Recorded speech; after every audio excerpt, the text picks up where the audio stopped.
Diplomata, deputado, escritor, jornalista e imortal da Academia Brasileira de Letras. Sua história familiar caminha junto com momentos cruciais da história do país. A nossa entrevista hoje é com Afonso Arinos de Melo Franco. Tudo bom? Tudo bom. O senhor acabou de escrever um livro, Tramonto. Tramonto. O que quer dizer Tramonto? Tramonto quer dizer poente, pôr do sol em italiano.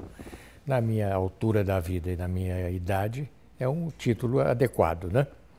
Se fosse quando eu me elegi pela primeira vez, seria Aurora. E o que o livro trata? O livro trata, eu vou te dizer sinceramente, eu não procuro fazer nenhuma dissertação, nenhum debate. Eu procuro tratar do que me tocou durante a vida, e só isso. Se me tocou, eu trato. Se não tocou, eu não trato. O senhor é filho do autor da Lei contra a Discriminação. Como o senhor vê hoje a inserção do negro na sociedade e a Lei das Cotas? Olha, eu acho que a inserção do negro na sociedade, para ela, a Lei das Cotas é uma coisa fundamental.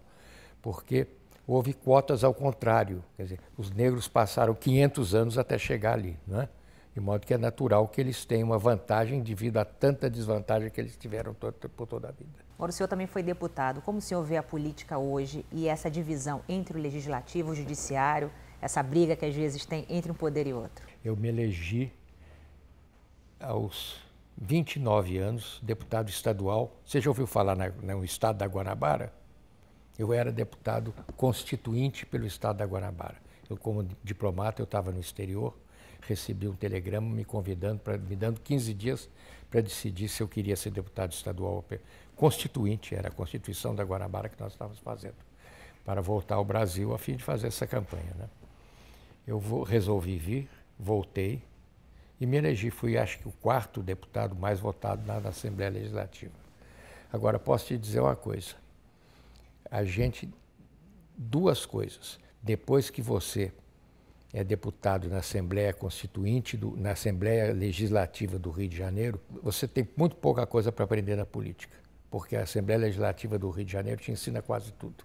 E o senhor também foi diplomata, como o senhor mesmo colocou. Foi. Como foi essa experiência como diplomata? O senhor viveu em mais de 11 países, não é isso? 11 postos diplomáticos, sendo que 2 repetidos. 2 vezes eu me vi na Itália e 2 vezes na Holanda, de modo que foram 11 postos diplomáticos em 9 países. Nos Estados Unidos, especialmente, o senhor viveu um momento crucial do país, né? Foi fundamental, porque foi o período do Watergate.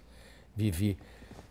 O Nixon e eu saímos juntos, praticamente, com dias de diferença, só que de forma diferente, né?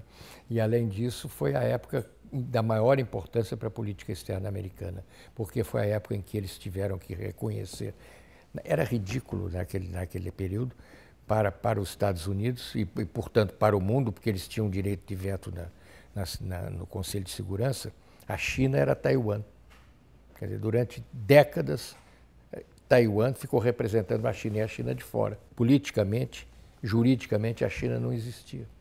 Existia Taiwan, aquela ilhazinha. É como se você tivesse um problema desse no Brasil e algum governante, fugisse, saísse do continente e fosse morar na ilha de Marajó.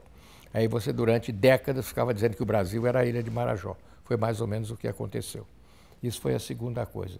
O Watergate foi a outra, e houve uma coisa importante também, que foi o fim da Guerra do Vietnã, naquele período. Isso foi uma atitude muito importante imagina o Nixon, logo ele. Foi o Nixon, que é um homem de direita, muito conservador, foi ele que percebeu que não tinha mais sentido continuar aquela guerra. Agora teve um episódio que o senhor teve que se vestir de hippie. Como é que foi isso? Você vai saber. Não foi bem de hippie, não, mas foi quase. Eu era ministro conselheiro na Embaixada do Brasil e eu queria ter a experiência. Havia uma manifestação imensa de frente à Casa Branca para assistir, ver aquela coisa. Eu não me interessei muito pelo que eles estavam dizendo, não. O importante era a presença humana ali.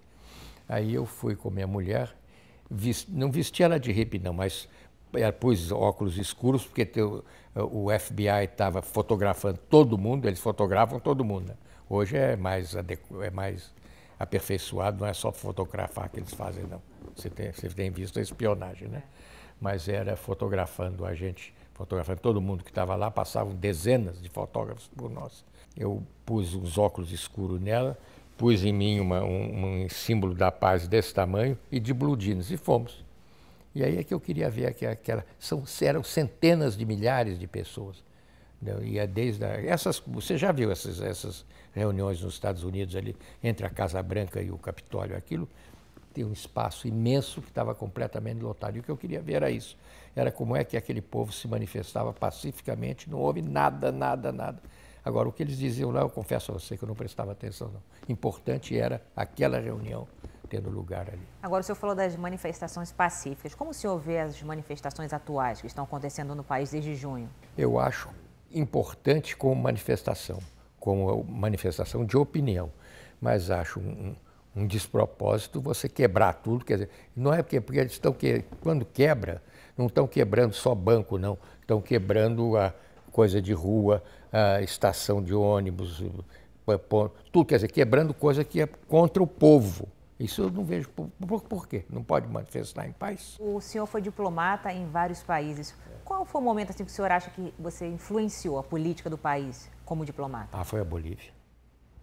Foi a Bolívia, sem dúvida nenhuma, porque houve um golpe de Estado e eu asilei. O presidente Siles Suasso foi eleito. Aí ele foi deposto pelos militares. E o que eu procurei fazer, quer dizer, coube a mim fazer, não procurei não, aconteceu. A Embaixada da Espanha, o embaixador da Espanha asilou, recolheu em casa a mulher e a filha do Siles Suasso, que estavam em La Paz. E o embaixador, ambos meus colegas e meus amigos, o embaixador da França recolheu o Siles, o próprio. Só que esses países não têm, são os países europeus, eles não reconhecem o direito de asilo. O Brasil é participante da Convenção Internacional Interamericana de Direito de Asilo Territorial e de Asilo Diplomático. Houve recentemente esse problema com esse diplomata brasileiro, você viu lá, né?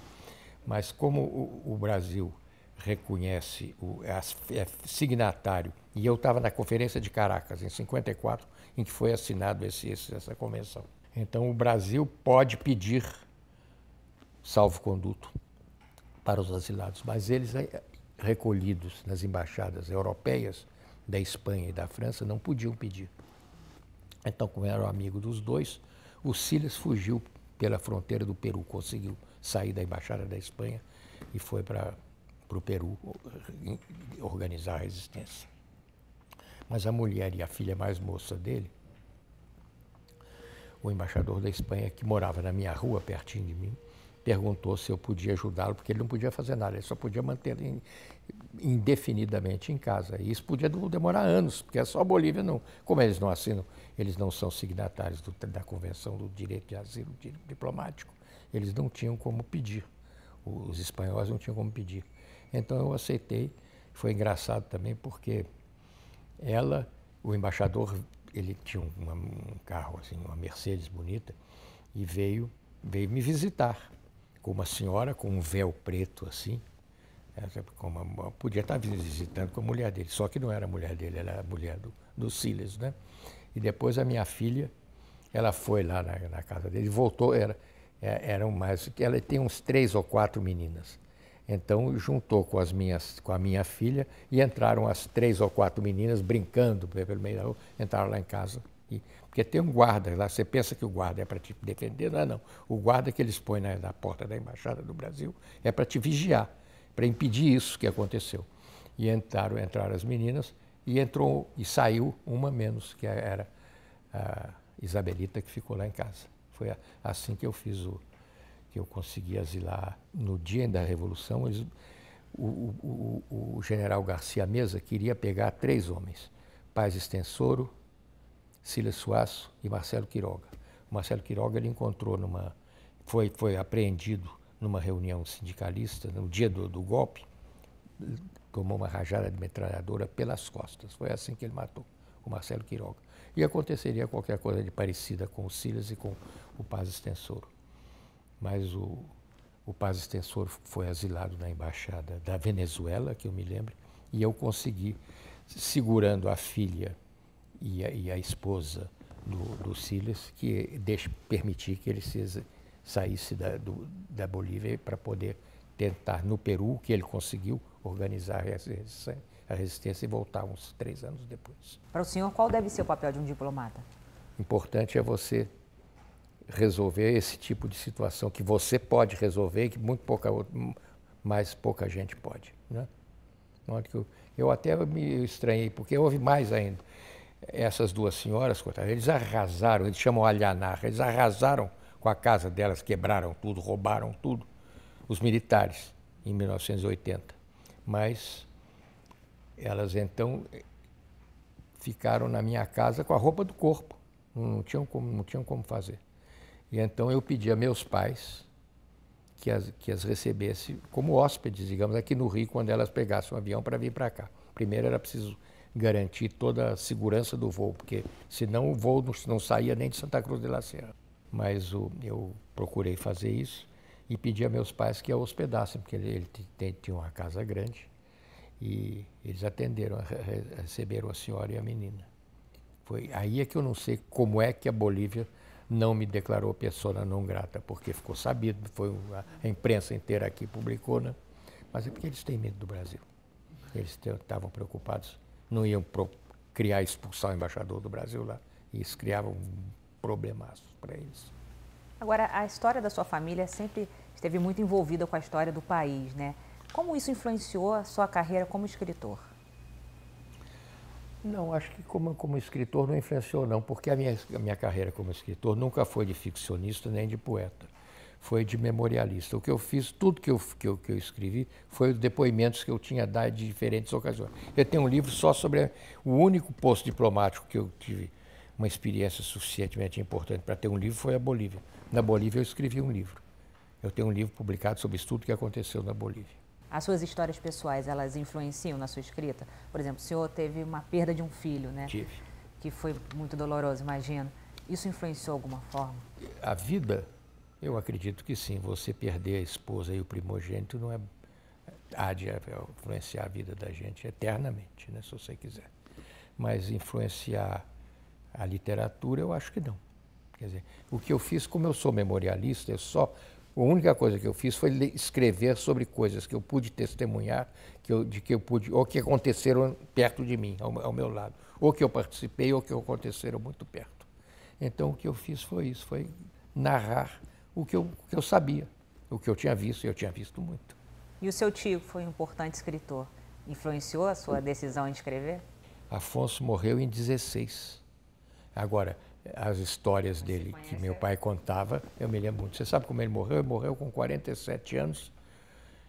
Ele teve uma crise fulminante de coisa de fígado, não sei bem o que foi, porque imagina em 1916 o que era a medicina e mais do que isso, dentro de um navio. Ele estava indo para a Europa. Chegou morrendo em Barcelona. Tentaram uma intervenção de última hora.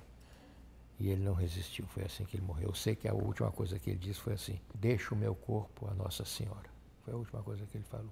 Como o senhor vê a influência ainda da academia na literatura brasileira? Pelos grandes escritores que foram acadêmicos, né? Você tem dos maiores. Vamos começar, vou dizer uns 2 ou 3 para mim. Como poetas, Manuel Bandeira, João Cabral. Manuel Bandeira, íntimo amigo de meu pai e meu amigo. E João Cabral, meu amigo e meu colega no Itamaraty. Como ficcionistas, Zé Lins do Rego, que era amigo de meu pai e muito meu amigo. Eu era uma espécie de filho futebolístico de Zé Lins, porque ele era Flamengo, doente, né? E eu, Flamengo também, desde menino, e ele ia comigo ao futebol. Era assim que eu fiquei amigo de Zé Lins. Mas como ficcionistas, sobretudo, João Guimarães Rosa. E o senhor conviveu com grandes personalidades, por exemplo, como o Vinícius de Moraes, que esse ano está fazendo o centenário. Tá aí, eu vou fazer uma palestra sobre ele, porque a academia me pediu. Eu sentava aí onde você está e ele aqui. Era assim, enquanto nós trabalhamos juntos no Itamaraty. Porque quando eu entrei para o Ministério, João Alberto, que fez parte da coluna Prestes, ele era chefe do amigo de meu pai, e chefe do departamento econômico. Ele me convidou e me disse: vem trabalhar comigo. Eu disse, eu estava pensando em trabalhar no no departamento econômico, ele era do departamento político, ele era chefe do econômico. Aí ele me disse, aquilo é perfumaria, expressão de João Alberto, política é perfumaria, vem trabalhar comigo no econômico. Mas eu não achava que eu não tinha gosto e prazer especial de trabalhar com economia, nunca fui economista, né? Então eu preferi ir para o departamento econômico. Aí me disseram para ir, aí não fui eu que escolhi, não. Me disseram para eu ir para trabalhar numa divisão que se chamava Comissão de Organismos Internacionais. Cuidava de ONU, de Unesco, essas coisas. Aí eu fui para a Comissão de Organismos Internacionais e tinha duas mesas, uma cheia e outra vazia. Eu sentei nessa aqui, você aqui à direita sentei eu. E aqui à esquerda tinha um camarada sentado, que era Vinícius de Moraes, que era companheiro já, amigo de meu pai. Então nós passamos aqueles poucos, isso foi em fim de 52. Até 55 nós ficamos praticamente inseparáveis. E ele foi removido para Paris. Eu até tenho cartas engraçadas dele me escrevendo para Paris. Vou te confessar um. Ele me escrevendo, contando histórias, essa frase eu não esqueço. Já ouviu falar num filme chamado Orfeu Negro? Pois é, ele estava filmando com o Sacha Gurdin e ele me escrevia contando que ele estava muito animado com essa perspectiva de fazer o Orfeu Negro. E ele falou assim, tomara que isso dê certo, porque se não der certo esse filme que eu estou tentando fazer com o Gurdin, eu acabo embaixador, o que na minha perspectiva é uma das ideias mais sinistras que eu posso conceber. Bom, eu era muito próximo dele, né? E ele não era discreto, não. Eu na palestra sou, mas ele não era, não. Você não imagina as confidências que ele me fazia. Você pode imaginar, né? O senhor pode contar. Não, casou 9 vezes, por aí você imagina. Fora as namoradas, que aí não tinha limite numérico, né? E como foi a sua briga com Carlos Lacerda? Carlos era uma pessoa encantadora para você conviver pessoalmente, familiarmente, digamos, como amigo. Mas era insuportável como companheiro político, porque ele era tirânico, né? Você não podia ter ideias. O Carlos brigou formalmente com meu pai. Quando meu pai fez a política externa independente, você não imagina as coisas que ele disse e escreveu sobre meu pai. Então eu era deputado constituinte, nós estávamos fazendo a Constituição da Guanabara. E o Carlos era governador da Guanabara. Então ele começou a atacar, isso no mesmo ano, na mesma ocasião em que meu pai era ministro das Relações Exteriores de Jânio Quadros. E foi a época em que o Brasil, naquela época, você não imagina, eu estive na ONU, fiz um estágio na ONU, logo que eu fui diplomata, entrei para o Itamaraty e me mandaram para um estágio na ONU, porque eu tinha sido dos primeiros colocados no Instituto Rio Branco. Então eu fui para lá e era assim. Eu vi porque o estágio era feito na missão do Brasil na ONU. As instruções dos diplomatas brasileiros eram assim: questões que envolvem Portugal, votar sempre a favor de Portugal contra a independência de Angola e de Moçambique. Questões que envolvem a França, votar sempre com a França contra a independência da Argélia, que era o grande problema na época. Questões que envolvem os Estados Unidos, votar sempre contra a União Soviética. Ninguém perguntava qual era o interesse do Brasil. Essa pergunta não ocorria. E o que meu pai fez foi apenas isso, a perguntar em qualquer assunto onde é que está o interesse do Brasil.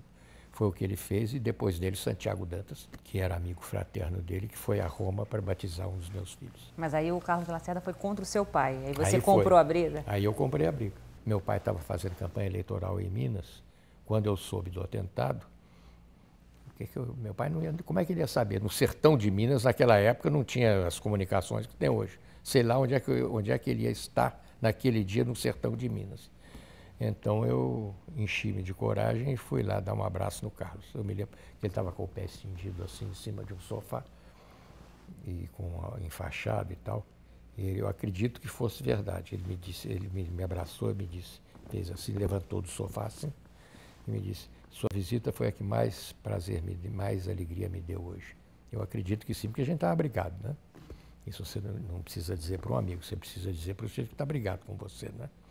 Mas o Carlos, nessa última vez que eu estive com ele, foi na casa dos meus tios, em Nabuco, e eu tinha sido removido, transferido para Portugal.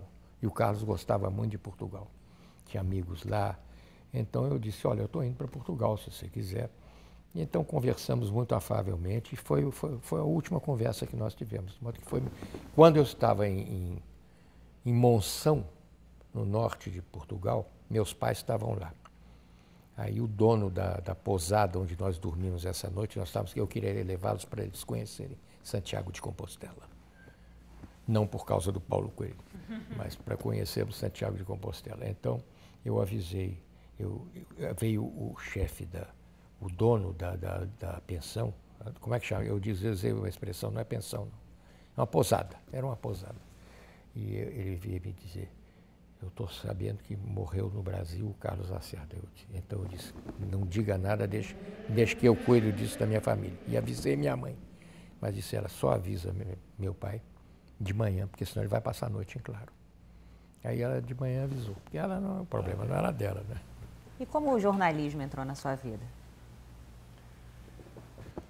Quando eu me candidatei a deputado constituinte da Guanabara.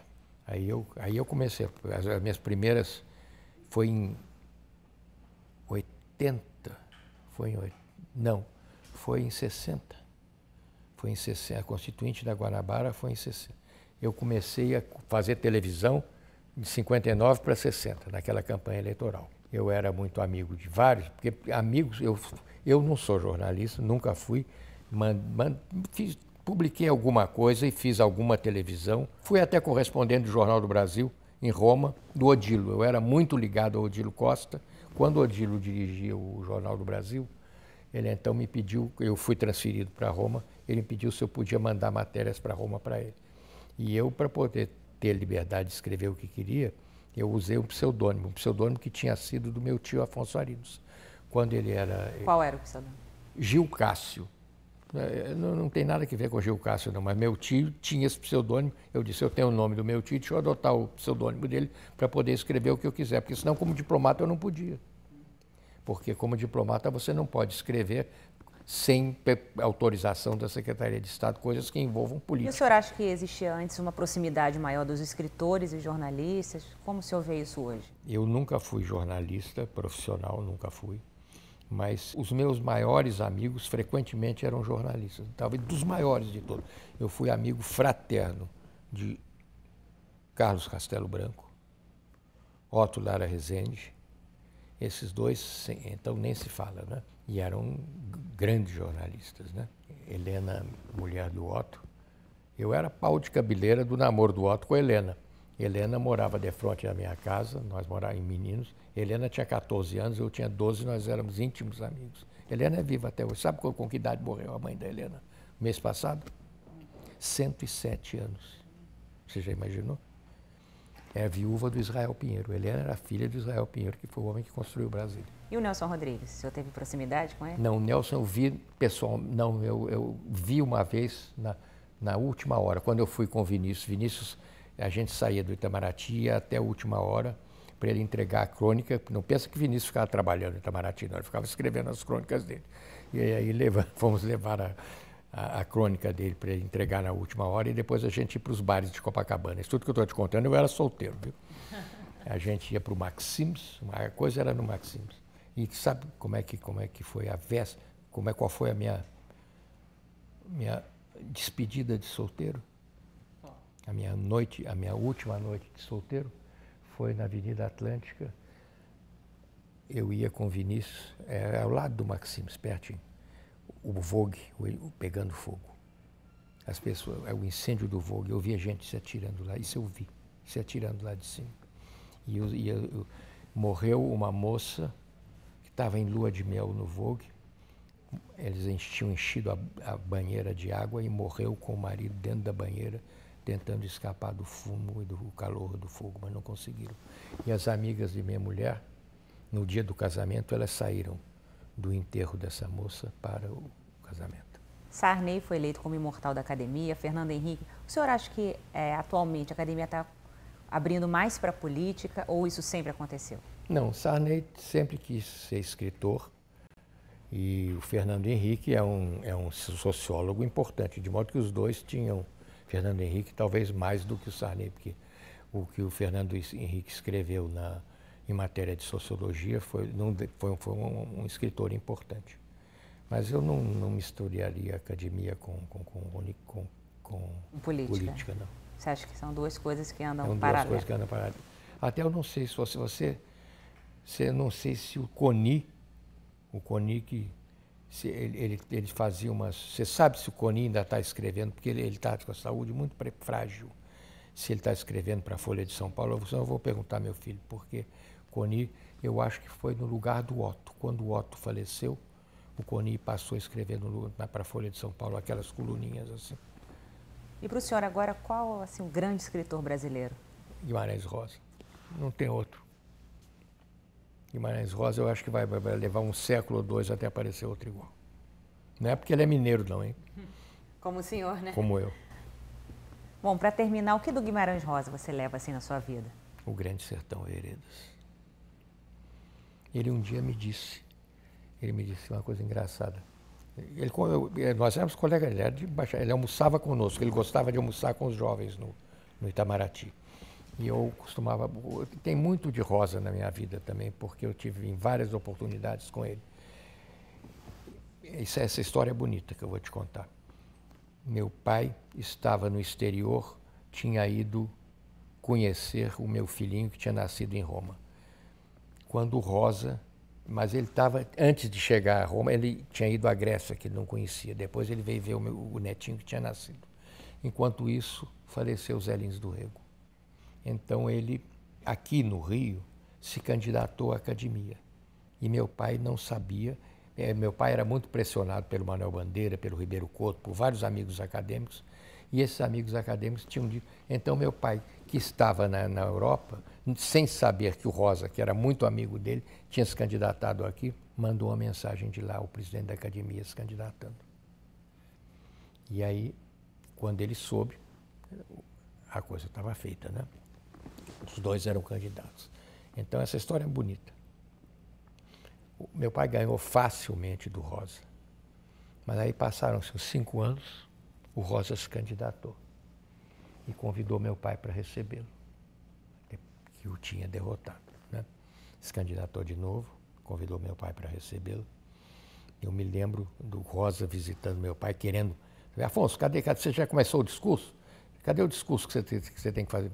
Aí meu pai disse, Rosa, eu tenho 20 coisas importantes para fazer e você só tem esse discurso, de modo que no dia que você começar a fazer o seu discurso, me avisa que eu faço o meu.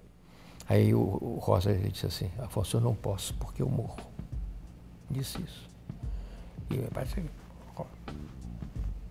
o Rosa se candidatou, convidou meu pai falou, e o Rosa morreu 3 dias depois. Ele disse, eu não posso, porque eu morro. Eu tinha dito isso a meu pai. Você vê que coisa estranha, né? Muito obrigada. Obrigado a você. Foi um prazer. Igualmente.